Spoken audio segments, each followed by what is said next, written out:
ça vient du côté là, je vais pas prendre parce que là, il y a. C'est sûr, dans la bâche là, il y a l'eau, non? Non, il n'y a rien. Oh, c'est bon. C'est fait de me mettre en rotation et de me montrer la direction sur Fouillou. Voilà, ça glisse seul. Quand j'arrive, après j'essaye. Bon.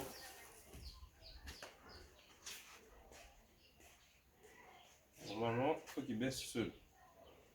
En regardant le point. Ouais, c'est bon signe.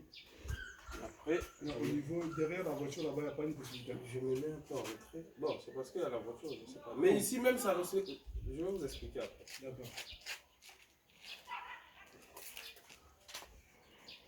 Parce que là, après, le trou va rester seulement comme ça. À la fin. Du coup, le gars, ça va. Là où il y aura des PVC là. Oui. Donc, on peut même encastrer, on peut faire comme.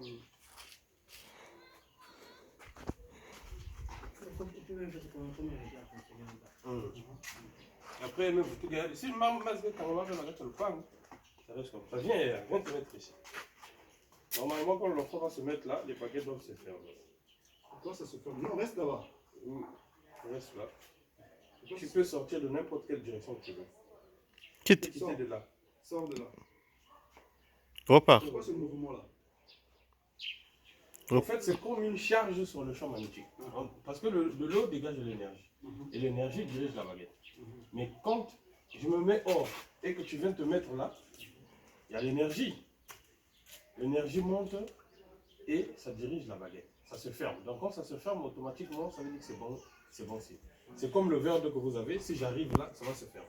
Parce qu'il y a l'eau dedans. L'eau dégage de l'énergie, surtout quand tu fais chaud. Et après, je prends l'action du conduit. Ici aussi, c'est pareil. Quand je vais arriver là, ça va aller comme ça. Quand je vais partir de là, ça restera stable. Donc j'arrive. Vous voyez, il danse. Et quand je me mettrai hors, elle est stable, non? Quand je reviens, c'est bon. Le problème, il va dire que non, maintenant, tu as pour le ça maintenant. Ah, ouais. Ça, c'est clair. C'est clair. Il y en a d'autres qui disent que ouais, tu bouges ça, moi aussi je veux essayer. Si vous voulez essayer, à la fin, je vous donne vous essayer. Parce qu'il y a toujours de douteux. Cet instrument aussi, c'est pareil. Il va vraiment bouger comme ça, là où il y a l'eau. Et quand je vais me mettre hors du champ magnétique, c'est peut-être le vent qui va le bouger. Après, il sera stable. Donc vous allez voir deux comportements différents. Regardez. Vous constatez que ça bouge. Et quand je vais me mettre hors, vous constatez quoi? Là, il bouge. Donc c'est quand je vous ai dit, l'eau dégage de l'énergie et l'énergie dirige la baguette. N'importe quel minerai, il a son énergie. Que ce soit l'or, le pétrole, tout ça, il y a l'énergie. Mais nous ici, on cherche l'eau. Les trucs, là c'est pour la recherche d'eau. Et après, on peut voir la profondeur.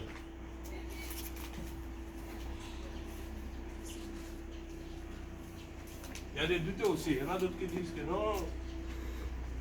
C'est toi-même qui fais bouger ça. J'ai dit, ah. Bon, ici nous avons deux profondeurs, hein, de 0 à 30 mètres et de 0 à 300 mètres. Donc on a la possibilité de trouver de l'eau jusqu'à 300 mètres. Donc ce qu'il faut faire, c'est de mettre juste la baguette en rotation et il nous dira quelle profondeur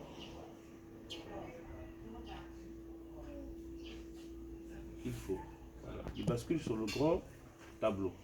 Donc ça veut dire qu'il faut prendre une grande profondeur de 0 à 300 mètres. Et après sur ce gros profondeur là, il lui dira bonjour, quelle profondeur il faut. Donc on met juste notre pendule en rotation.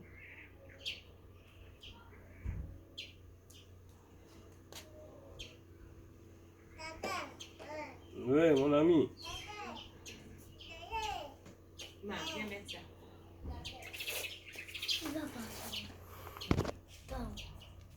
Il bascule sur 118.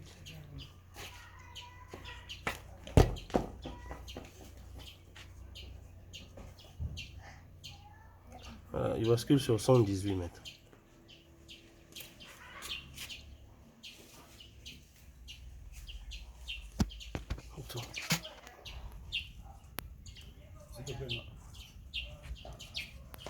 Allez, c'est 112. 112.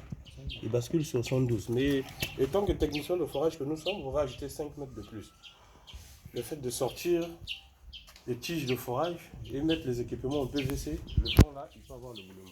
Si on s'arrête à 112 piles, ça veut dire que on peut avoir le volume parfois de 3 mètres, 4 mètres, 5 mètres, nous allons perdre. Donc il faut ajouter 5 mètres.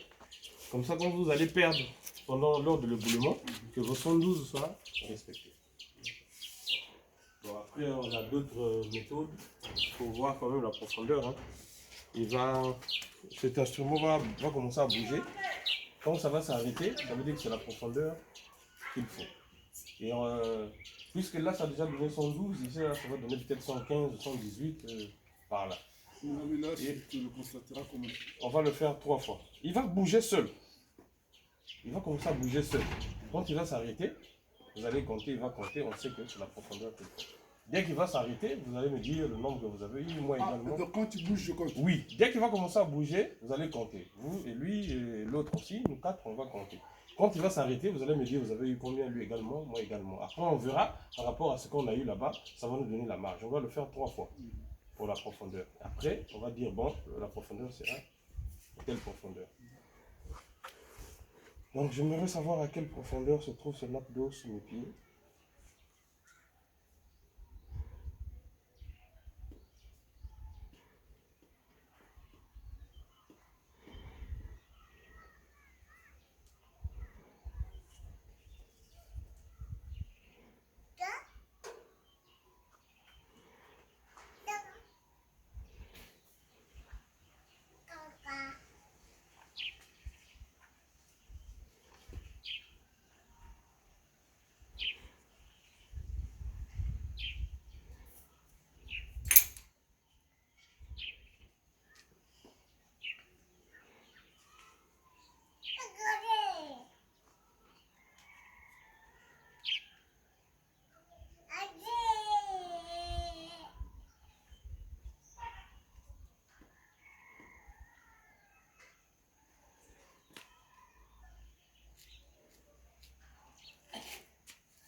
Moi, je vais 118.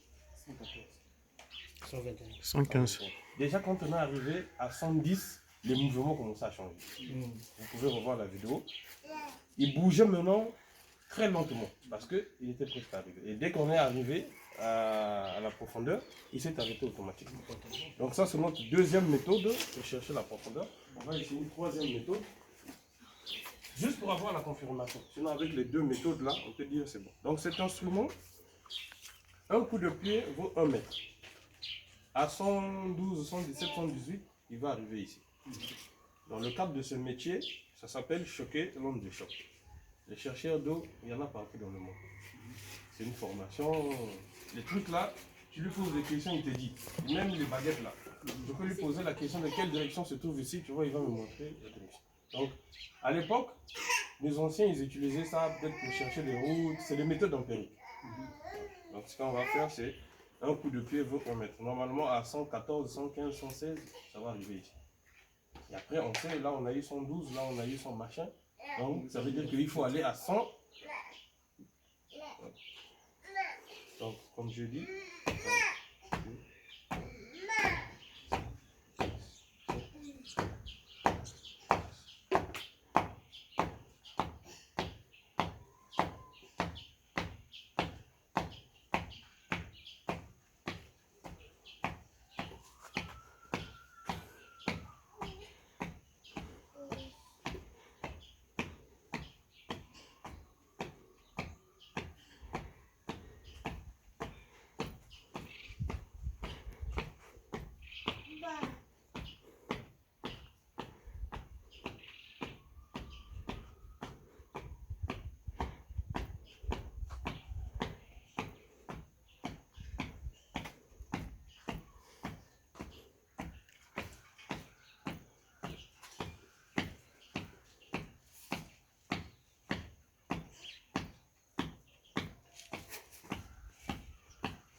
toujours à 114. Moi, 117. Et Donc, donc, je suis un peu en avance avec vous. Puisque je maîtrise bien mes instruments plus que vous. Viens.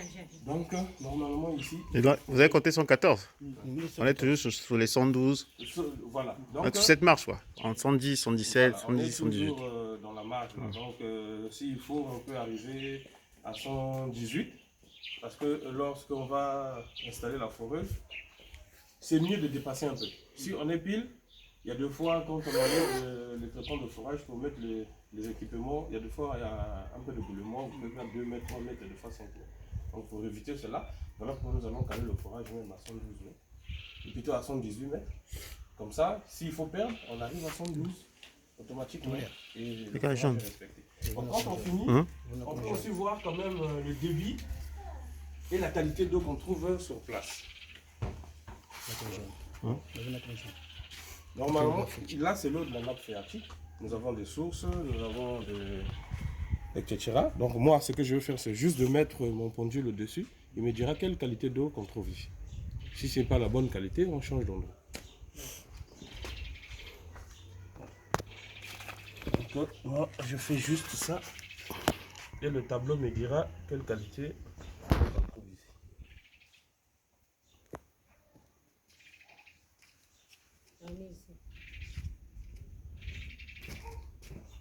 Voilà, c'est l'eau de la nappe phréatique, ça veut dire que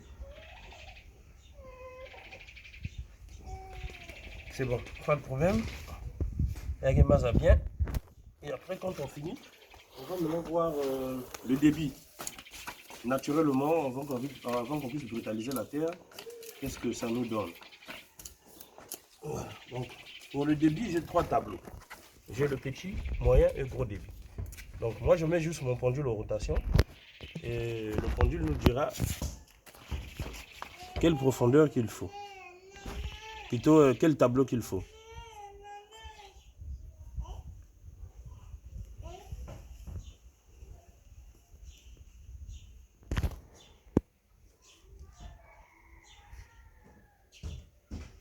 Il bascule sur le grand tableau. Donc, je vais prendre le grand tableau. J'ai le grand tableau ici. Sur les tableaux, c'est même écrit. Hein. Mon pendule se dirigera et se balancera sur le chiffre qui correspond à la recherche. Donc, quand ça tombe là, ça veut dire que c'est le chiffre qui correspond à la recherche. Donc là, on cherche maintenant le débit. Donc, on a le nombre de litres par minute, le débit en heure. Donc, ce que je fais, c'est toujours de mettre en rotation et ça va nous donner le débit. Alors, pour le débit, j'ai 2 débits, le grand débit et le petit débit.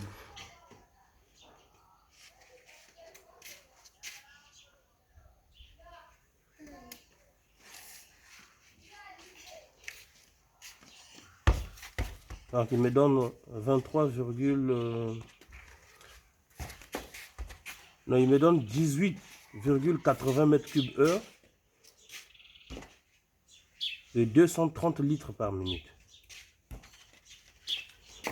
Tu vois, mon pendule, il bascule que là, il ne change pas. Là, je peux même rester une semaine ici, il bougera que comme ça. Voilà, donc, on sait que pour le point, c'est ici. Voilà. Maintenant, concernant le forage, quand on va forer, après, on peut vous remettre ça comme ça. Il y a la facilité de vous remettre de voilà. le tuyau. Non, on fait un regard